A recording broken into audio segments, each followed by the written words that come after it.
बहनों और भाइयों, अमेठी के सभी पदाधिकारी, कांग्रेस पार्टी के पदाधिकारी, सभी नेतागण, हमारे प्रत्याशी, मंच पे पधारे समस्त जन, आप सबको इस सभा में बहुत बहुत स्वागत। देखिए, फिर से चुनाव आ गया। कितने भाषण सुन लिए आपने? बहुत भाषण सुने होंगे, बहुत नेता आपके सामने आए, अलग अलग पार्टियों के, सबने आपको भाषण दिया, सबने चुनाव की बात की। मैं भी उसी तरह से आज यहां आई हूं, लेकिन अमेठी आकर हमेशा मुझे लगता है मैं परिवार के बीच आई हूं, परिवार के सदस्य हैं, खुले मन से, खुले दिल से मैं बात करती हूं।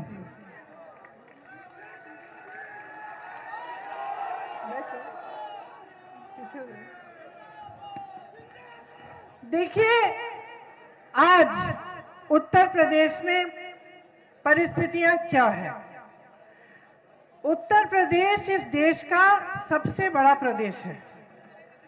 इस देश के सबसे ज्यादा नौजवान उत्तर प्रदेश में ही हैं, सबसे बड़ी संख्या में। देखा जाए तो हुनर भी बहुत है, अलग अलग जगह अलग अलग हुनर है। यहाँ की खेती भी बहुत अच्छी तरह से हो सकती है, जमीन बहुत उपजाऊ है, बहुत मौके हैं काम करने के। यहाँ के जो हुनर हैं उनमें से छोटे बिजनेस, छोटे दुकानदार तमाम अपनी कैपेसिटी से, अपनी क्षमता से काम करने लायक हैं। लेकिन ये सब होते हुए कि यहाँ हुनर है, यहाँ सबसे बड़ी संख्या में नौजवान हैं, यहाँ खेती भी अच्छी हो सकती है, यहाँ पे पढ़े लिखे नौजवान भी, ये सब होते हुए आज की परिस्थितियों को देखकर बहुत दुख होता है। आप रोजगार की बात लीजिए, यहाँ पे कितने नौजवान हैं? हाथ उठाइए।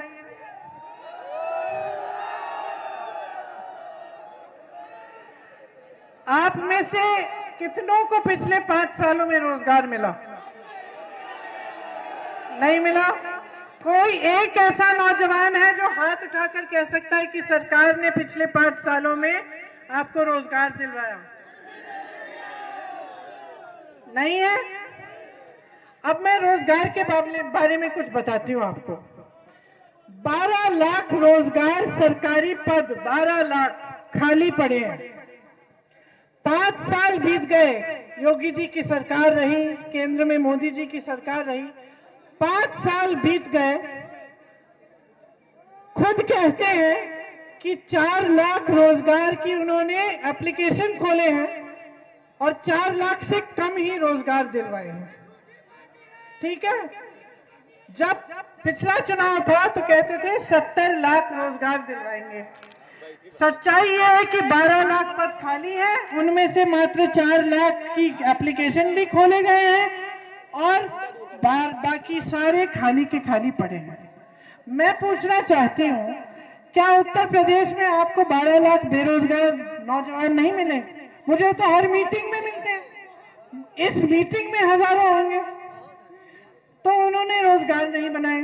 अच्छा ठीक है, सरकारी पद नहीं भरे, रोजगार बनाने के और माध्यम होते हैं, जैसे BHEL जैसी बड़ी बड़ी संस्थाएं, HAL, NTPC जो अमेठी रायबरेली दोनों में लगवाई थी कांग्रेस पार्टी ने, इनका क्या कर रहे हैं? ये कुछ को बेच डाले, कुछ बेचने की योजना कर रहे हैं। रेलवेज, BHEL, NTPC, नाम लीजिए, बेचने की योजना हो रही है या तो बिक गए।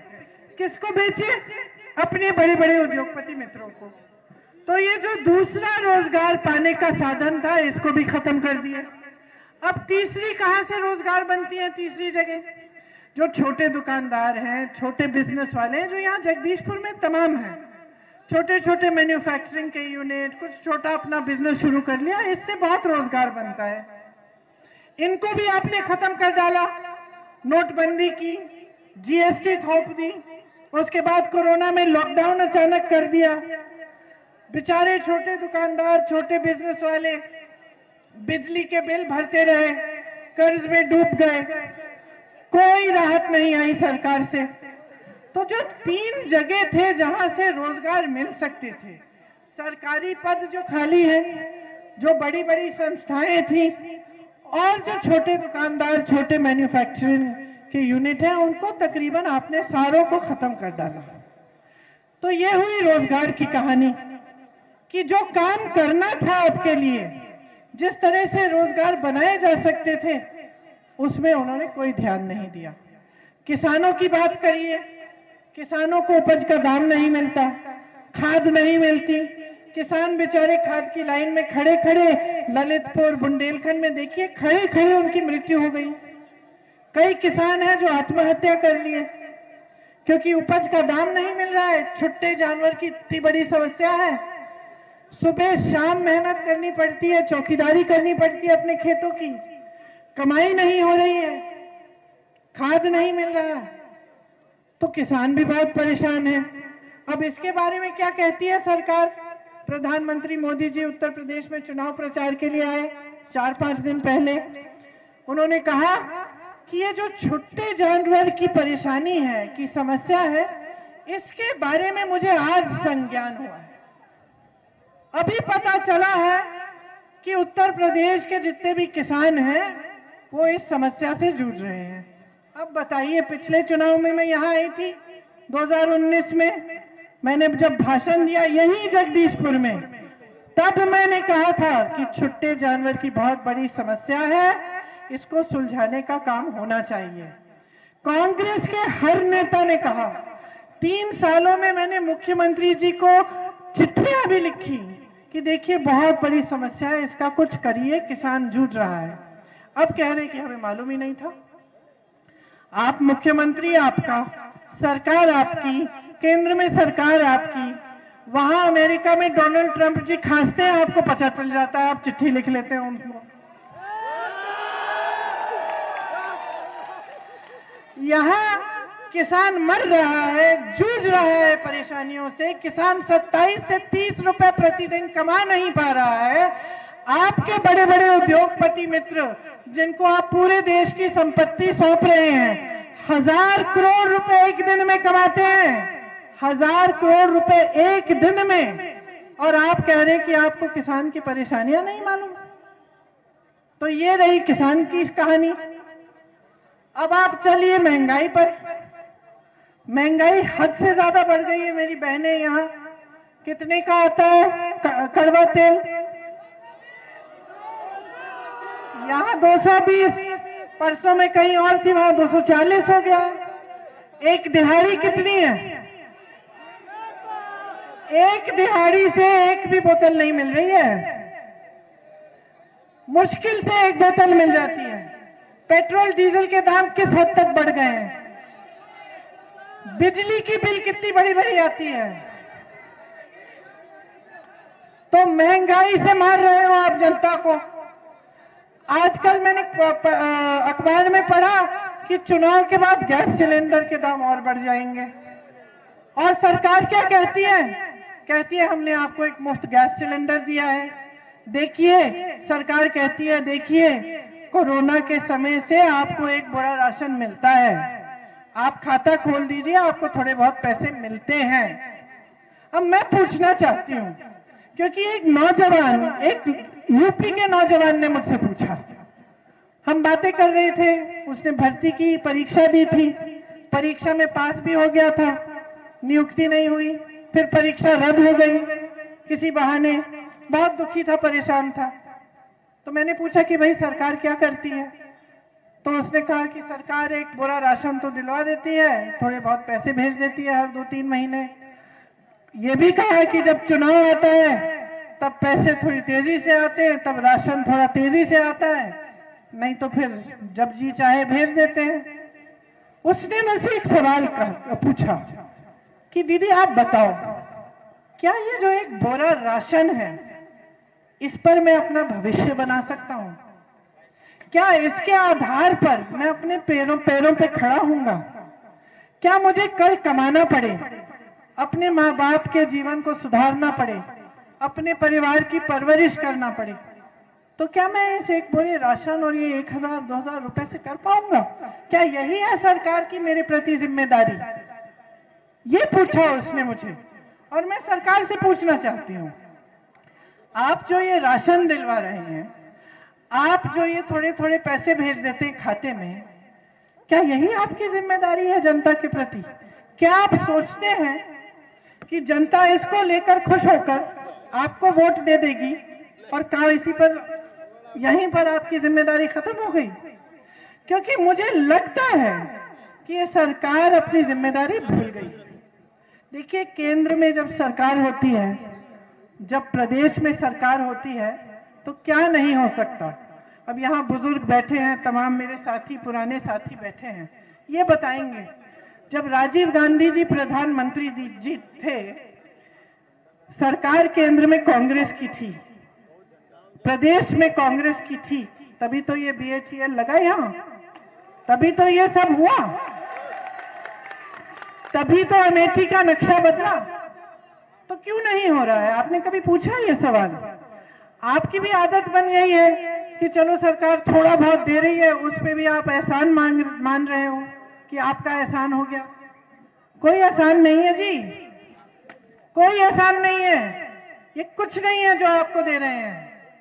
आपने सोचा है कि क्यों हो रहा है ऐसे, कि पब्लिक की परिस्थिति ऐसी बना दी है सरकार ने कि वो उस एक बड़े राशन पर, वो थोड़े 1000-2000 रुपयों पर निर्भर हो गई है। कैसे हुआ ये? क्या 10-15 साल पहले ये परिस्थितियां थी कि रोजगार मांगते थे आपको मालूम था आप दिल्ली जाएंगे, आप मांग उठाएंगे रोजगार के लिए, रोजगार मिलेगा। तमाम अमेठी के लोग दिल्ली में, NDMC में, सब जगह भर्ती हुए। ये परिस्थितियां तो नहीं थी ना। तो आप सोचिए, ये जानबूझ के किया जा रहा है, ये जानबूझकर जनता को गरीब रखा जा रहा है। इस सरकार की नीति ही यही है कि बड़ी बड़ी बातें बोलेंगे, सुंदर सुंदर विज्ञापन लगाएंगे कि बहुत खुशहाली हो गई है, बहुत रोजगार दे दिए हैं, बहुत विकास हो गया है, लेकिन असलियत यह है कि वो आपको गरीब और निर्भर रखना चाहते हैं। क्योंकि जब तक आप गरीब रहेंगे, जब तक आप निर्भर रहेंगे, तो ये जो छोटे एक आध चीज ये आपके लिए कर देंगे, ये स्कीम की राशन मिल गया, थोड़ा पैसा मिल गया, इससे आप खुश होंगे, इससे आप एहसान मानेंगे। मोदी जी खुद कहते हैं, उन्होंने कहा कि एक बूढ़ी माँ का वीडियो उन्होंने देखा, जिन्होंने कहा कि हमने मोदी जी की नमक खाई है, उन्होंने खुद मंच पे कहा। इसीलिए हम उनसे गद्दारी नहीं करेंगे, क्योंकि उन्होंने हमें एक बोरा राशन दिया। आपको निर्भर बनाने की योजना है ये। नहीं चाहते कि आप सशक्त बने। ये तमाम नौजवान जो बेरोजगार हैं, ये नहीं चाहते कि आपको रोजगार मिले, ये नहीं चाहते कि आप अपने पैरों पे खड़े हो, ये नहीं चाहते कि आप सशक्त हो, ये नहीं चाहते कि आप आत्मनिर्भर हो, ये नहीं चाहते आपका विकास। ये सिर्फ और सिर्फ अपने बड़े बड़े उद्योगपति मित्रों का विकास चाहते हैं। क्यों? क्योंकि उनसे पैसे मिलेंगे, उनसे मीडिया आप बनाएंगे अपनी, उनसे प्रचार करवाएंगे आपका। और जब तक जनता गरीब रहेगी, जब तक निर्भर रहेगी, जब तक दुखी और परेशान रहेगी, जब तक जनता के दिल में आक्रोश होगा, तब तक आप जनता के जज्बातों का इस्तेमाल कर पाओगे। तब तक आप जब धर्म की बात करेंगे, आप जब जाति की बात करेंगे, तो जनता के जज्बात उभार कर आप वोट ले पाओगे।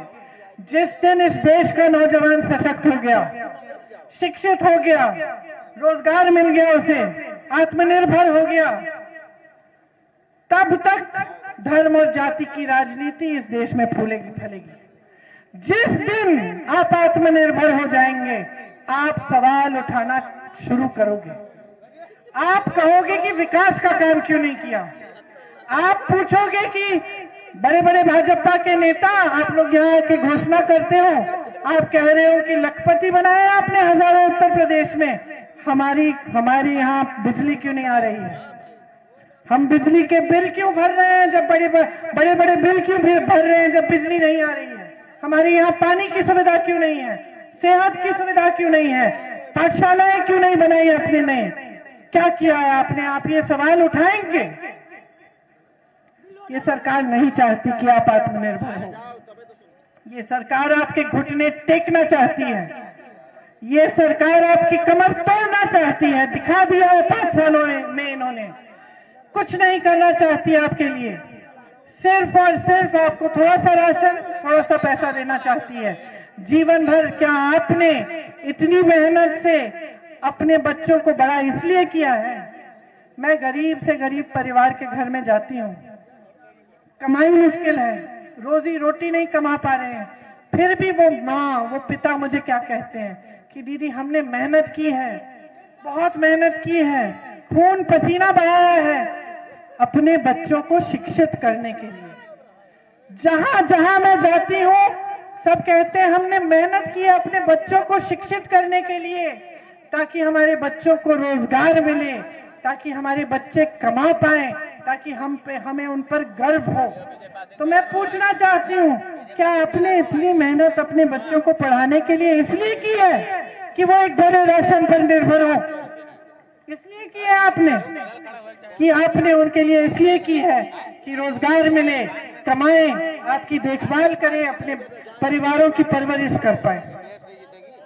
तो सोचिए और अच्छी तरह से समझिए। आपके सामने आकर आतंकवाद की बात होती है, पाकिस्तान की बात होती है, धर्म की बात होती है, जाति की बात होती है, छुट्टे जानवर की बात नहीं होगी, रोजगार की बात नहीं होगी, महंगाई की बात नहीं होगी, महिलाओं को सशक्त करने की बात नहीं होगी। क्योंकि किस मुंह से करेंगे? किस मुंह से करेंगे जब 5 सालों में कुछ किया ही नहीं है?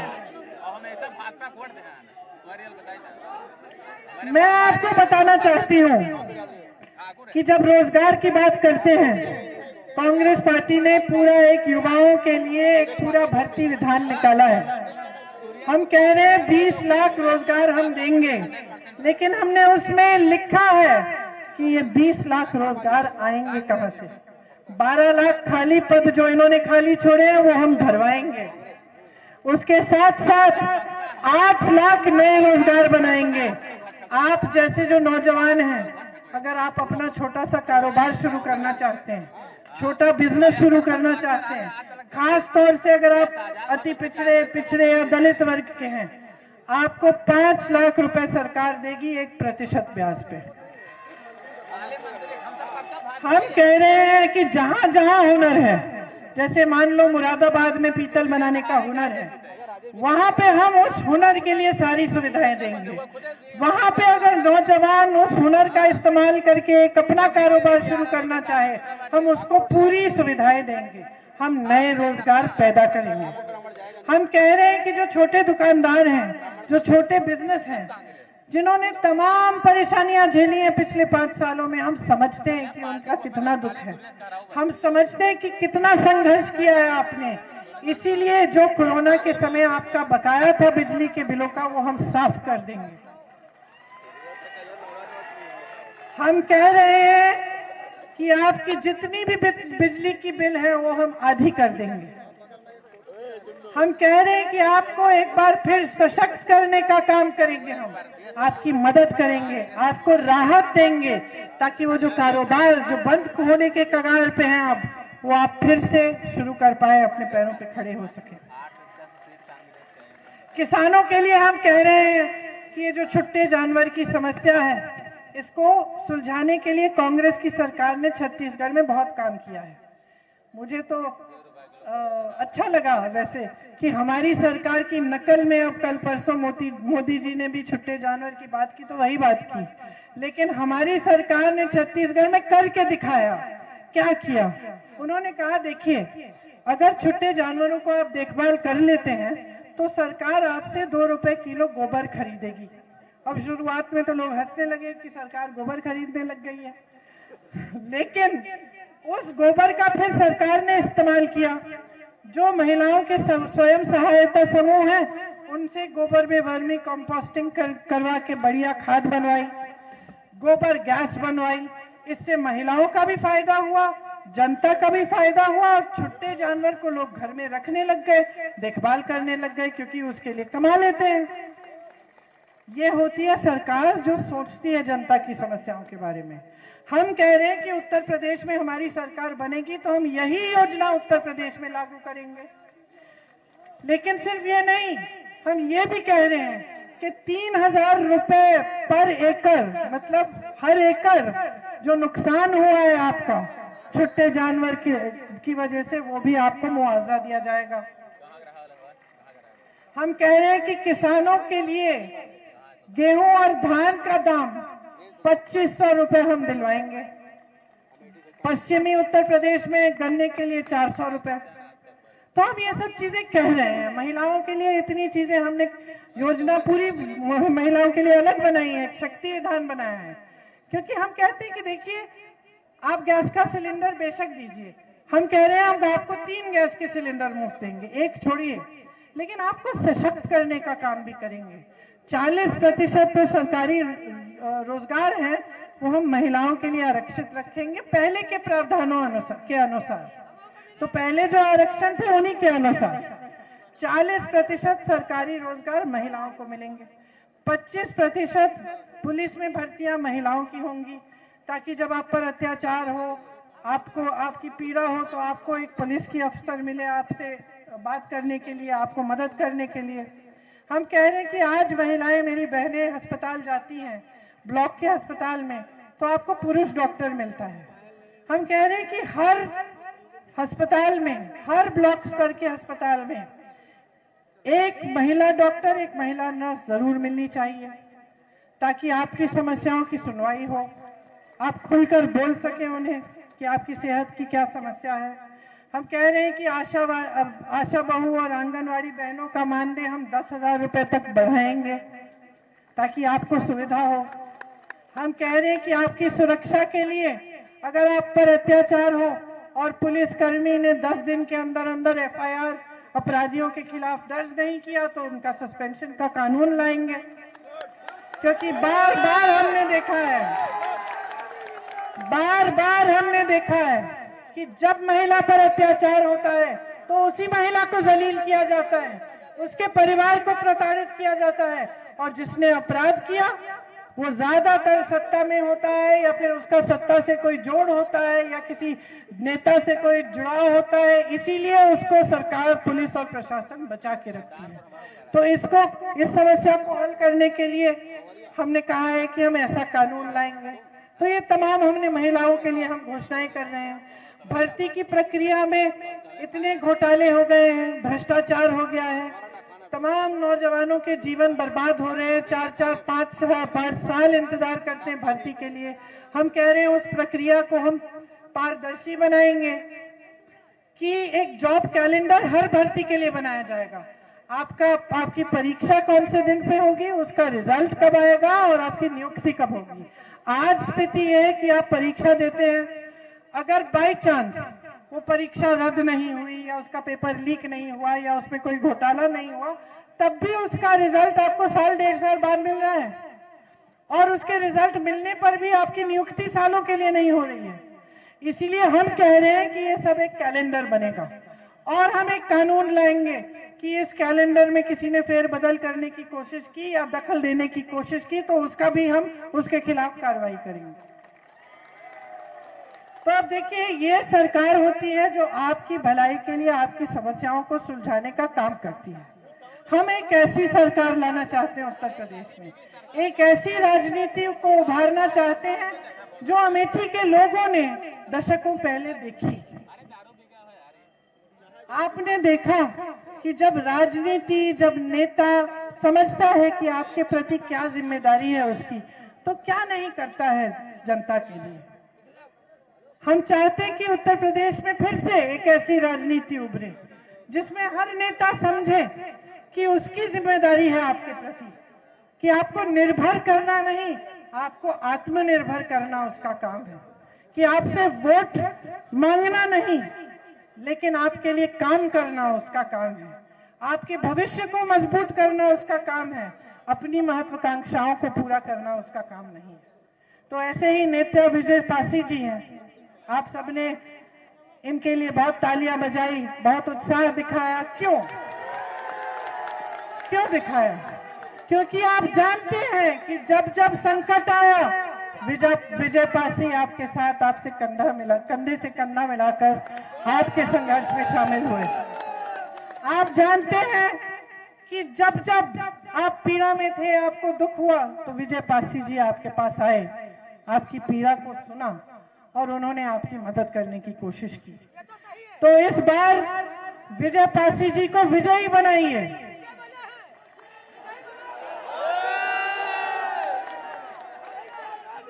ताकि आप अपना ही विकास कर पाए।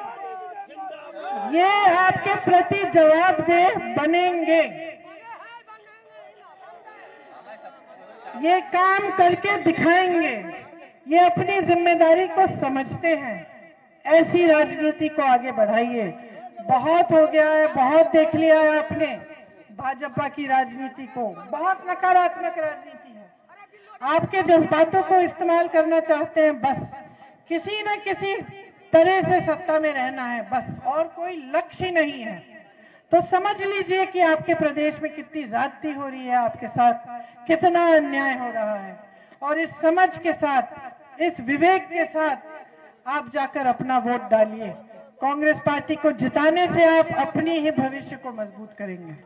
आपको बहुत बहुत धन्यवाद। बहुत ध्यान से आपने बातें सुनी। मेरी आशा है कि आप इन सब बातों को मन में रखते हुए ही पोलिंग के दिन अपना वोट देंगे। बहुत बहुत धन्यवाद।